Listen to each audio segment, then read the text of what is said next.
안녕하세요. 자미원 한의원의 원장 허정원입니다. 오늘은 제가 새벽에 자꾸 깨시는 분들 있죠. 여러 번 깨는 분들도 있고 한 번 깼는데 그 뒤로 다시 잠들기 힘들어 하시는 분들이 있어요.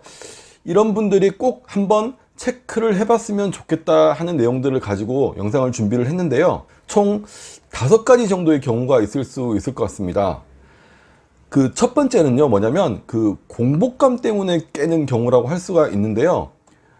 이제 보통 자다가 깼을 때 내가, 배가 고파! 라고 느끼면서 깨는 분들도 있지만, 거의 대부분은 그 공복감을 느끼지 못한 상태로 잠이 깨는데, 알고 봤더니 공복감 때문에 잠이 깨는 거였던 거죠. 그러니까 본인은 느끼지는 못하는데, 제가 살펴보면 그런 경우가 많은데요. 이런 분들은 한의학적으로 위장에 열이 많아서 배가 고파지는 것에 대해서 예민해져 있는 분들이 있습니다. 그러니까 새벽 시간대라는 게 결국은 식사를 하고 난 다음에 한참 지난 다음에 시간이기 때문에 그 시간에 배가 고파서 잠을 깨게 되는 거죠. 근데 이런 분들이 주로 어떤 분들이 많냐면 당뇨병이 있어가지고요, 탄수화물 섭취를 극도로 제한하고 계시는 분들, 혹은 다이어트를 하시는 분들, 그리고 평소에 약간 배가 고픈 거를 못 참아한다거나 배가 고플 때 허기짐이 심해가지고 급하게 뭔가를 드셔야 된다라고 얘기하시는 분들, 이런 분들이 이런 경우가 많습니다. 이런 분들은 일단 첫 번째로는 위장의 열을 조장할 수 있는 음식들을 좀 조심하시는 게 좋습니다. 매운 음식, 짠 음식, 그리고 기름진 음식들, 이렇게 먹으면 몸이 확 더워지는, 그래서 나도 모르게 좀 열이 난다라고 느껴지는 이런 음식들은 좀 피하시는 게 좋고요. 두 번째로, 잠자리에 들기 전에 소화가 잘 되지만 포만감을 느낄 수 있는 그런 음식들을 아주 소량 조금만 먹고 주무시는 것도 도움이 될 수 있습니다. 물론 이제 칼로리가 높은 음식은 피하셔야 되는데요. 제가 권해드리는 음식을 보면은 뻥튀기라든지 아니면 오이 같은 야채, 그죠? 과일은 조금 헤비할 수 있으니까 당 때문에 야채 위주로 조금씩 드시고 잠자리에 드는 것도 하나의 방법이 될 수 있고요. 그리고 한의학적으로는 이런 분들은 위장의 열을 조금 내려주는 쪽으로 치료를 하시게 되면은 허기짐에 대한, 배고픔에 대한 예민함이 줄어들기 때문에 잠자리를 계속 새벽까지 이어서, 아침까지 이어서 주무실 수 있게끔 도와드리고 있습니다. 두 번째로는 체온 변화에 대한 예민함 때문에 깨게 되는 경우인데요. 평소 추위를 못 참는다, 혹은 나는 더운 거 진짜 못 참는다, 이렇게 얘기하시는 분들에게 나타나는데요. 잠을 자는 중에도 우리 체온은 미세하게 올라갔다 내려갔다를 반복하게 되는데요.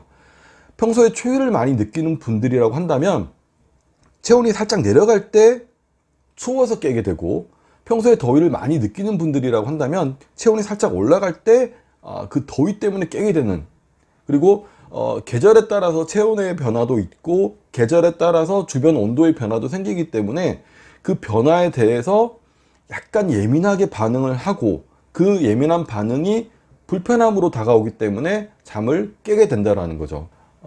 이런 경우에는 일단은 수면 환경을 한번 살펴볼 필요가 있습니다. 내가 잠을 자는 공간이 너무 덥지 않은지, 너무 춥지 않은지, 그리고 내가 잠이 들었던 그 상황에서 새벽이 되면 주변 온도도 변하거든요. 그래서 혹시 처음에는 춥지 않았는데 새벽에 추워질 수도 있고, 처음에 덥지 않았는데 새벽에 더워질 수도 있기 때문에 그런 환경을, 온도 조절을 조금 신경을 써서 내가 잠이 들기 편한 온도, 그리고 잠을 잘 유지할 수 있는 온도를, 그런 수면 환경의 조절도 필요할 것 같습니다. 그리고 두 번째로는 추위에 예민한 분이라면 몸을 따뜻하게 해주는 음식을 좀 자주 섭취하시는 게 좋고요. 더위에 예민한 분이라고 한다면 몸을 좀 시원하게 해주는 음식들을 좀 챙겨 드시는 것이 좋은데요. 몸을 따뜻하게 해주는 음식으로는 계피, 생강, 대추, 양파, 약간은 매운맛이 나는 음식들이 이렇게 체온을 좀 높여주는 데 도움이 되고요. 그 다음에 몸을 시원하게 해주는 음식들로는 오이, 수박, 참외, 이렇게 서늘한 성질을 가진 음식을 자주 챙겨 드시는 것도 도움이 됩니다. 그리고 세 번째로, 한의학적으로는 이런 분들은 체온을 약간 변화를 시켜주는 거예요. 한약을 드시고 치료를 통해서 몸이 차가운 분들은 조금 따뜻하게, 몸이 뜨거운 분들은 조금 서늘하게 식혀줌으로써 체온 변화에 대한 예민함을 줄여주는 것으로서 새벽에 깨는 걸 막아줄 수가 있습니다. 세 번째로는 소변을 너무 자주 봐서 깬다.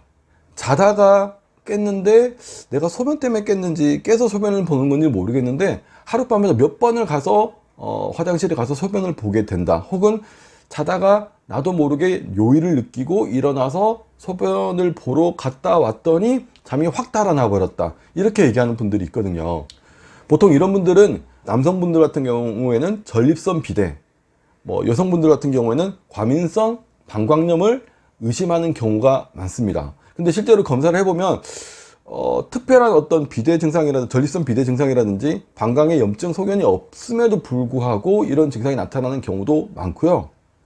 만약에 이런 조직학적인 문제가 생겼다라고 한다면, 염증이 있다거나 비대가 있다라고 한다면 이런 분들은 낮에도 자주 보고 밤에도 자주 보고, 그러니까 하루 종일 소변 때문에 스트레스를 엄청 많이 받는데 밤에 그 소변 때문에 자주 깨시는 분들을 보면은 낮에는 증상이 없는 경우가 많아요. 없고 밤에만, 잘 때만 이렇게 나타난다라고 하는 건데요.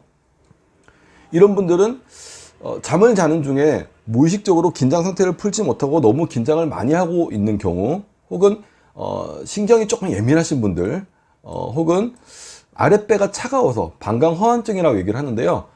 방광 쪽이 너무 차가워져서 나타나는 경우도 있습니다. 이런 분들 같은 경우에는 첫 번째로 저녁 시간에는 수분 섭취를 가능한 좀 줄여주는 게 좋습니다. 아무래도 물을 많이 마시게 되면 그만큼 화장실을 자주 가게 되고요. 그리고 밤에는 낮보다는 소변을 만들어내는 양이 조금 더 많아지기 때문에 약간의 수분 섭취량의 증가가 새벽 시간대에 소변을 더 자주 보게 만들 수 있기 때문에 수분 섭취는 최대한 좀 줄여주시는 게 좋고요. 두 번째로 방광 호환증을 잡아주기 위해서 아랫배를 따뜻하게 찜질을 해준다거나 핫팩을 댄다거나 이런 식으로 아랫배를 따뜻하게 해주는 그런 액션을 취해 주시는 것도 도움이 될 수 있습니다. 그리고 세 번째로 한의학적으로는 수면 중에 그런 긴장이라든지 예민함 그리고 차가워짐을 잡아줄 수 있는, 아랫배를 따뜻하게 데워주는 그런 약재들, 긴장을 풀어주는 약재들을 통해서 새벽에 잦은 소변 때문에 잠을 깨게 되는 이 상황을 치료해 나가게 됩니다. 네 번째로는 이 습관인데요. 습관이라고 하면 습관이 될 수도 있고, 아니면 이게 하나의 어떤 각인이라고 할 수도 있는데요. 뭐냐면 내가 우연치 않게 뭔가 몸에 불편해서 아니면 어떤 일 때문에 새벽에 한번 일찍 깬 거예요. 새벽 4시에 새벽 5시에 잠에서 깼어요. 그래서 시계를 딱 봤더니 새벽 5시네. 그래서 그날 일과를 다 마무리하고 잠이 들었어요. 근데 그 다음날도 또 새벽 4시 5시 깨는 거예요. 거의 비슷한 시간에, 전날이랑 거의 비슷한 시간에 왜 이러지? 하고 시계를 봤더니 또 4시 5시. 근데 이게 하루 이틀에 끝나는 문제가 아니라 그 다음날도 계속 반복되는 경우가 있어요. 그러니까 그렇게 하다가 좀 지쳐서 다시 정상 수면으로 돌아왔다가도 또 새벽 4시, 새벽 5시. 그러니까 이게 습관이라고 할 수도 있는데 사실은 이건 각인이라고 표현하는 게 더 맞는 게 뭐냐면, 내가 우연치 않은 시간에 잠에서 깨서 시계를 봤더니 5시더라. 그러면 그 5시라는 시간이 내 머릿속에 각인이 되는 거예요. 마치 알람처럼요. 그래서 내가 의도치 않았는데 몸이 기억하고 있는 시간이, 몸이 기억하고 있는 알람이 새벽 5시로 맞춰지기 때문에 나는 의도치 않았음에도 불구하고 새벽 5시에 눈이 탁 뜨이는 거죠. 그러니까 이거는 각인에 의해서 나타나는 하나의 현상이라고 생각할 수가 있는데요. 이런 경우에는 어찌됐든 간에 새벽에 깼을 때 시계는 절대로 안 본다라는 생각을 가지고 있어야 돼요. 그러니까 화장실을 가더라도 시계는 안 보고 간다. 몇 시인지 궁금하더라도 시계는 안 본다. 그리고 우리 집에 있는 모든 시계는 밤에 수건으로 다 덮어 놓는다. 그리고 시계는 무조건 알람으로만 활용한다. 그러니까 아침에 7시, 8시에 일어났을 때 알람 소리를 듣고 일어나는 걸로. 그러니까 새벽 5시에 각인이 된 걸 아침 7시나 8시 각인으로 바꿔버리는 거죠. 그래서 일단은 시계를 안 보는 습관부터 먼저 고쳐나가는 것이 가장 중요합니다. 마지막으로 5번째, 과도한 긴장으로 인한 경우가 있습니다. 우리가 내일 아침 일찍 어딘가를 가야 된다라고 생각을 하고 긴장을 하고 잠이 들게 되면 생각했던 것보다 빨리 잠에서 깨고, 그리고 어김없이 그 시간에 탁 일어나서 눈이 떠져서 나가게 되는데요. 이런 경험은 누구나 한 번쯤은 해봤을 거예요. 이와 똑같은 원리로 내일 당장 할 일이 없음에도 불구하고, 약속이 없음에도 불구하고 나도 모르게 무의식적으로 긴장을 한 상태로 잠이 드는 거예요.